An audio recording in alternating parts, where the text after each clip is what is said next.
Good evening, everybody. It's Oz. So, I'm going to give you a little update on what's happening to me and what's happened to me so that people who do follow me on Twitter, Facebook, family, friends, and whatever else, because it's being broadcast across a lot of different platforms at the moment, 5 to be exact. And I wanted to just give you a quick update on myself, and I wanted to just jump in and start talking about a few subject matters which are still important to me. So, on the 27th of March, it was a sunny, lovely day, and it's just the weather had just started to get better. And I normally like to get either on an electric scooter or go on a bicycle or the Lime bikes. And because it's beautiful and sunny, I like to get on a ride and get on those. And 27th of March, I did exactly that, and I ended up on the electric scooter just getting hit from behind by a woman who was, I think, may have been on the phone or distracted. I can't really tell what happened. All I know is that I was in a lane, and all of a sudden I got hit from behind and sent me flying, and ended up causing me to fly through the air. The best part was I'm in a 20-mile-an-hour area, Grosvenor Place, and I'm doing 15 miles an hour on a, what's it called, on the electric scooter. And she's hit me to the point where my back is just gone. So she's hit me from behind. My back is gone. Sorry, she's hit me from this direction. My back is gone like that. Sent me flying through the sky, and then I've landed on my the bottom of my lumbar basically, and it's just crunched up into my vertebrae. The thoracic, the T12 and the L1 have crunched together. I've now got a wedged fracture of T12, and I am unable to get out of my bed and walk around. I'm not in pain. I've got a fractured T12, and I can't do what I normally do, which is the work that I do as the Workers' Party National Election Coordinator, and I can't do the things that I enjoy doing, which is getting involved in the politics of the party and the politics of the country, going up and down during elections to do what I've got to do for my party and to try and bring as much help as I can to our candidates for these elections. So because of that, I'm unable to do that. So with the accident and everything else happened, I have been trying to get well, trying to get better, wait for the reduction in pain. I have now set myself up in my home, in my bedroom. You can't see it, but I'm actually lying down on my bed. I didn't really fancy doing this with my bed showing in the background, so I've used a green screen. But I'd like to get back involved in the politics of what's happening at the moment, because I have been sitting on the sidelines and watching what's happening again to Gaza, and this Trump plan of displacing all the people from Gaza is not a time for people like myself who have got a voice, who love the people of Palestine, who care about what happens to them. It's not a time for me to just, disappear because I've got back problems. So I'm going to talk a little bit about Gaza. I want to talk a little bit about a petition that I have started. I shouldn't say it's not my idea. It was a friend's idea. And I'm going to explain a little bit more about the petition and how it all started, and explain where we're hopefully going to go with that petition, and give you the background for why I went for that petition. So what I wanted to talk about, first things first, is Bibi Netanyahu. Today I've seen him. He's obviously been refused the right and permission to go and attack Iran, which is, it's his wet dream to have Iran attacked by America so that he can try and get rid of the only regional power in the area that has resisted Israel. All the others have pretty much succumbed and reduced their levels of toxicity toward them, not counting Lebanon, not counting Yemen, but Syria has gone. Iraq is sort of neutral at the moment, but will support if they get attacked. And the Israelis have not really attacked them that much of late. But with the downfall of Syria, that crescent is now fractured. There isn't the route that there used to be able to supply the Lebanese forces on the ground or through the ground of Syria. And the Israelis feel emboldened, and they've taken up, I don't know, the southern parts of Syria, all the way up to, I don't know how many miles from the southern parts of Damascus. And it's pretty obvious that the Syrian government that's in charge at the moment is beholden to Israel and to the United States, because at the end of the day, they are the same people that were being given help in hospitals in Israel when they were getting chased out by other forces.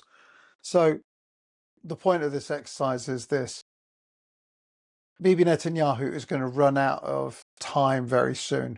And when he runs out of time, he's going to prison. And what he's trying to do is get Iran involved in the conflict so that he can try and get rid of them, because that's the only way he can carry on staying in power. The situation in Gaza is absolutely horrendous. 2nd of March was the last time that any trucks were allowed in. And to be absolutely clear, the Israelis broke the ceasefire. The Israelis are wholly responsible for the breakdown of the agreement to hand hostages over and for ceasefire to continue. They refused to let any more trucks in, and then they said, you have to release all the hostages.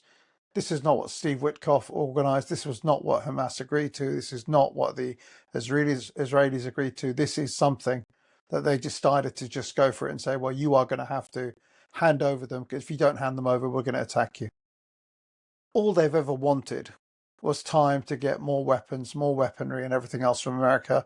They've been given these 2,000-pound bombs by the arch-Zionist slave of America, Donald Trump, the guy who Bibi Netanyahu went to see twice, and both times, for the sake of a photo shoot, they had the American president holding the chair for Bibi Netanyahu and put it behind his arse and push him in so that he can do some writing. I don't know what could be more submissive for the President of the United States of America than being seen there doing this, pushing the seat in of the Prime Minister of Israel. I mean, I hope people understand the power dynamics and the imagery and the iconography that you get there. He is the single most powerful elected person in America, and here he is pushing the chair behind Bibi Netanyahu. Have you seen him do that for any other person? Have you seen him do for any other person, as in like any other president? Why is it that he is doing that for Bibi Netanyahu? You have to ask yourself that reason. Why is he doing it for him? This is a power game. This is a power dynamic thing that's being played out. So let's get back on track. So Bibi Netanyahu has got the bombs he got from Donald Trump, because Donald Trump, at the end of the day, is a servant of this Jewish supremacist group of people that run America. He has to do what they tell him to do. He has surrounded himself with Zionists. He has surrounded himself with billionaire donors, all of whom are either being blackmailed by Mossad or by Israel, or know what side, what side their bread is buttered on, rather than upset these people. That's the situation. America's been blackmailed to do what it's doing at the moment, to help out this genocide, to make sure that they get whatever they need to carry on doing the ethnic cleansing that they're doing. The plan for them is to displace 2 million people into Egypt. That's what they'd like to do. That's the plan. They're going to herd them and do that. Now, something has got to happen. My personal preference is we have an army and a fleet of ships that go in and destroy the Israeli army that's in the Gaza. Tell them, unless you withdraw from this place, every single piece of artillery, every single tank, whatever you've got in there is going to get annihilated.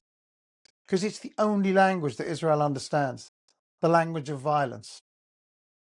And this can only happen with the support of the Chinese, the BRICS, Russia. All of them have to get together and make sure that Israel is not allowed to continue doing what it's doing, which is slaughtering people from the sky every single day.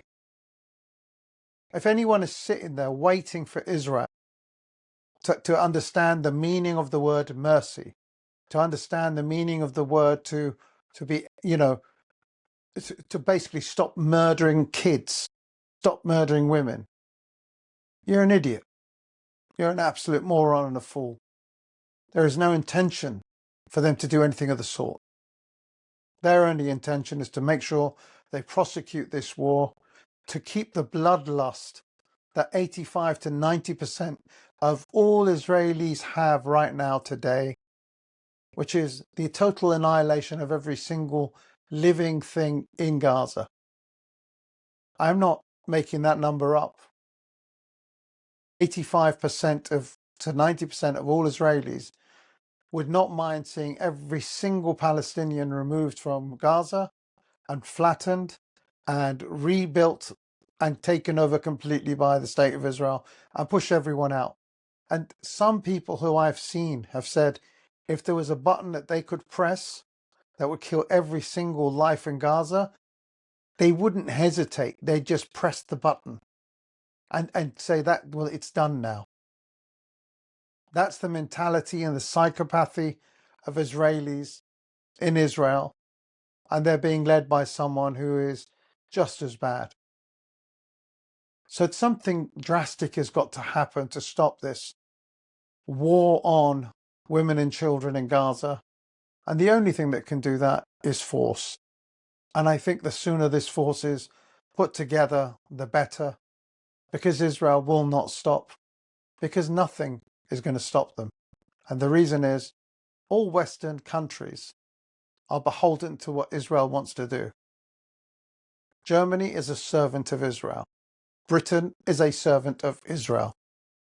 All of the Western countries that are sitting there going on about we're a liberal democracy, we're a democratic country, every single one of them has sat there and watched and turned a blind eye to the murder of women and children. I don't know how many kids I've seen with their bodies held by their father and their head blown off, their arm missing. How many more of those do we have to see before the so-called Western liberal democracies can turn around and say, listen, enough is enough. Enough was like 6 months ago. If they haven't stopped 6 months ago, they're not going to stop in the next 6 months. Every single day they're murdering more people. That is the kind of thing that you're dealing with Gaza. You're dealing with savages who do not look at Palestinians as human beings, but just look at them as little fish in a little pond that they just take shotgun shots at. That's what the Palestinians have become. Not a human race for them, but things that they just want to shoot at for a laugh. They sniper for a laugh. They kill them for a laugh. There's videos of a Druze soldier standing on top of a hill or a mound and just unloading a machine gun into people, buildings, because he can, and no one is stopping him. That's the kind of situation that Gaza has got. Deranged, demented psychopaths that think it's okay to just kill Palestinians because they don't count as human beings. They have absolutely no value to these people. They take pleasure and joy in killing Palestinians. They've been brought up in a demented manner to think that these people don't count as human beings. That's the situation we have in Gaza, and I truly believe that if anyone was going to do anything, and I hope they do something, it's something that happens sooner than later, because I promise you, they're either going to kill every single person in Gaza, because I don't think the Palestinians are going to move. They've not moved so far. They've not left the north. They've not left any parts. They're not going to leave Gaza. So they're going to have to kill 2 million people. And that is not something that we in the West can sit by and watch this happen. It's not something that's acceptable. What's made me happy is watching councillors who are Labour councillors turn around and say, this Labour government is too cruel. What we're doing at the moment by being on the same side as the Israelis is turning us into evil people. And they're resigning their position. They're resigning from the Labour Party. That's what needs to happen, people. If you're a human being and you appreciate human life, you surely cannot be on the same side. You cannot be on the same side as the people that are sniping kids' heads off. They're literally blowing kids' heads off. They are taking shots at the kid's heart. They're not trying to take off limbs anymore. They are making sure that they kill them. Do you want to be on the same side as these people? Is that something that we've got to look forward to? So the question is, what did you do in 2023, 24, and now in 25 about what you've seen? Have you been doing the right thing? Are you willing to do the right thing? What is the price that you're willing to pay to make sure that you can turn around and look at yourself in the mirror once the chapter is closed on this whole situation? What will be the epitaph that you will have on your name? What is the epitaph on your head, on your soul? Is it going to be a stain on your soul that you did nothing? You sat there and watched it happen? Or will you be part of the group of people, like myself, and every activist that's out there at the moment, fighting on behalf of Palestinians and their rights and their dignity and their civil liberties? Are you going to join us and say no to this government? Are you going to say no in Germany? We are the majority of the people that don't enjoy seeing what we're seeing happen at the moment. These governments are not our governments. These governments are owned by Zionists. These governments answer to Netanyahu.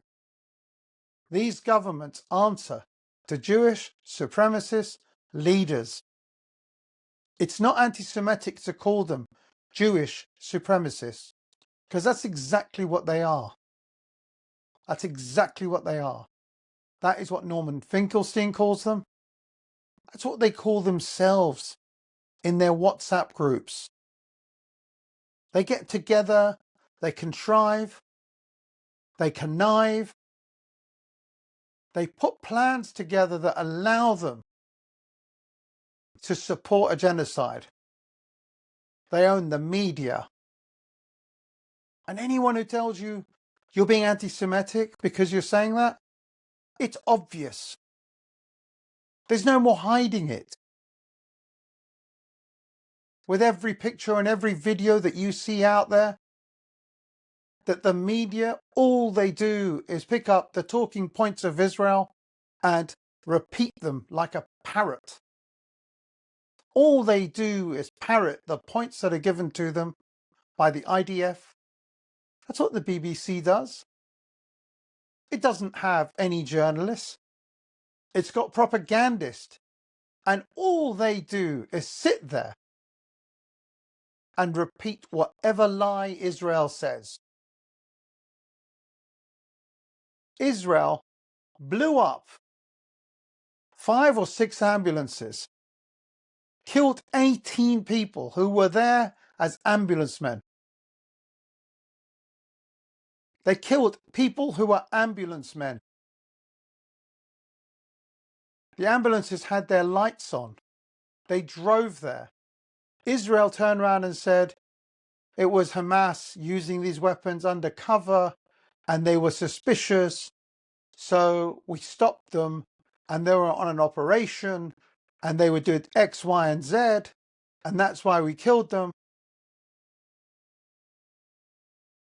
And then when a camera found on the body of one of the people that they killed, whose fat cameras they didn't take off him before they put him into a ditch and threw sand on him and buried him in a mass grave, is found. Then the truth comes out. By then, it's too late, BBC. By then, ITV, it's too late. By then, Sky News, it's too late. Because all you've done is rabbit the points for Israel. All you've done is parrot the crap that they've come out with. All of your people at LBC, all of you people, all you do is excuse and defend the indefensible.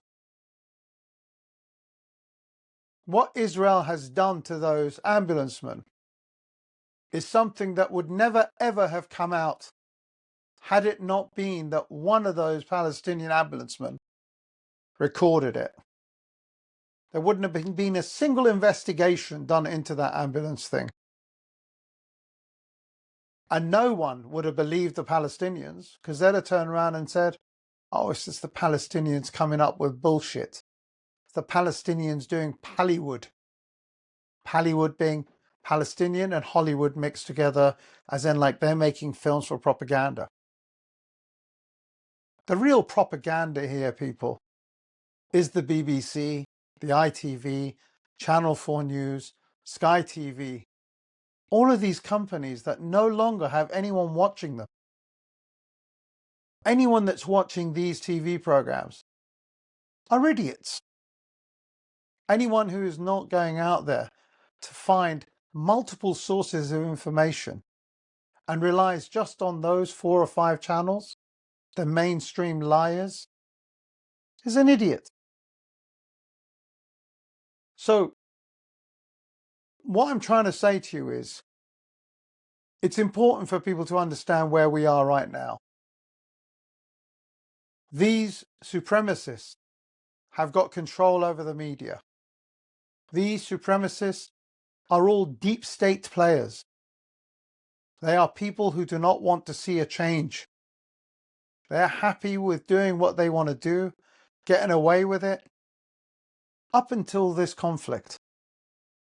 In this conflict, they've not been able to get away with it because of Twitter, social media, and no matter how much they try and shut down everything, platforms are still getting the videos out. Facebook is the worst one out of all of them, by the way. Facebook and Instagram just shut down everything because Facebook and Instagram's team for controlling of what's canned and what's not canned are all IDF, former IDF soldiers. So their team is made up of that. So anyway, the whole point of this exercise tonight is this. I am trying to get myself re-engaged by video with everyone and everything. I am going to hopefully be doing more of these videos, not every night, but every other night, to say that what I think is happening and what's on my mind, so that you guys can listen to me if you want to listen to me. And I hope that you will understand that what I bring you is from a place of my heart and a place where I want you to be reflective of everything you see and understand and question and look at the things that are happening. So something else that I've done, and I say I've done, I've got a good friend of mine. I can't mention the name until I get permission from them. And there is a Holocaust memorial that's being built or has been sanctioned and is going to be going into a place called Victoria Park. Victoria Park is a very tiny park attached to Parliament, to the parliamentary estate. There's a Holocaust memorial thing being built there. A good friend of mine who I have the utmost respect for, who I have all the time in the world for, and is a person who I have approached and said, I need you to support the children in Gaza. And all they've said is, send me the address, like the financial address. Who do I need to send money to? You know, and they just help out and they support. This person turned around and said, I will be happy to put £100,000 as the first, what's it called, bit of money to help a charity or an organization, a foundation, to support and build this memoriam. And what we're trying to do, or I was trying to do, was see if we can get a group of people together to help try and build a memorial. What's the best way to a memorial for the children of Gaza? Because really, they are the innocents. They didn't deserve to be killed. They've done nothing wrong here. And this person said, I am more than happy to put £100,000 in to help start with a seed fund to get this thing off the floor. I worked on that project to see if I can get this project up and running, to see if I can find the right people to become the, what's it called, the people, to start up a UK charity. You've got to have trustees. And I've been trying to find the right trustees and see if I can get the right people together to become the trustees of this organization. Now, in the end, what I decided to do was approach Parliament and set off a British, the parliamentary petition. And that petition was granted only a few days ago, with the wording of what I had asked for to slightly to be changed by them.